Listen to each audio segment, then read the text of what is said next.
It seems that every few months we, or at least I, learn a new Greek letter and, at the same time, find out that we need to remind ourselves of some basic Jewish teachings. Number one, preserving life, famously in Judaism, is paramount, which is to say, in this context, as we move through the pandemic, that things like vaccines and boosters and reasonable masking procedures all are actually religiously obligatory.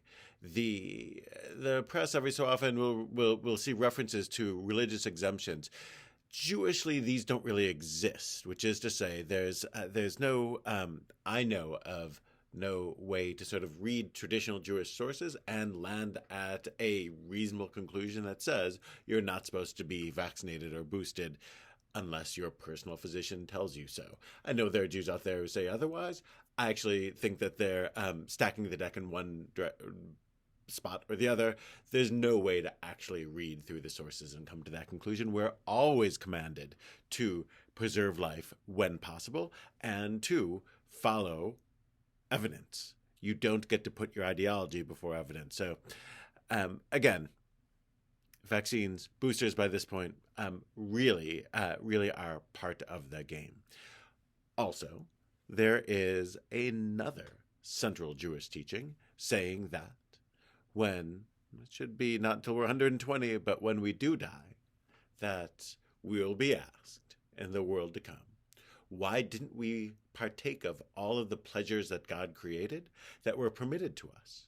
Which is to say that we shouldn't deny ourselves out of fear. We should act appropriately and enjoy life. So while we have to take care, especially as COVID is on the steep upswing, we also have to remember we're supposed to use our lives wisely and well and enjoyably.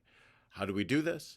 Well, I think in part it happens this week in the Torah when Joseph tells his brothers, Al tira'u, you shouldn't fear. And frequently God will say that to the children of Israel, Al tira'e, don't fear.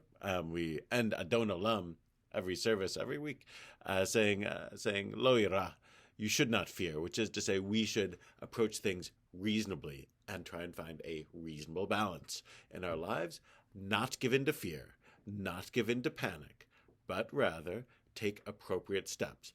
That may look different for different people who are more vulnerable, people who are less, people who live with somebody who's more vulnerable, people who don't. The essence is, remember, the Jewish tradition requires us to look after our health. It's thought of as not a personal decision, but respecting what is God's, which is to say, our lives. And that we're also supposed to live our lives in such a way that we enjoy them, both at the same time. I hope that even during what is a continually difficult period, we're able to move closer to this ideal. Shabbat Shalom.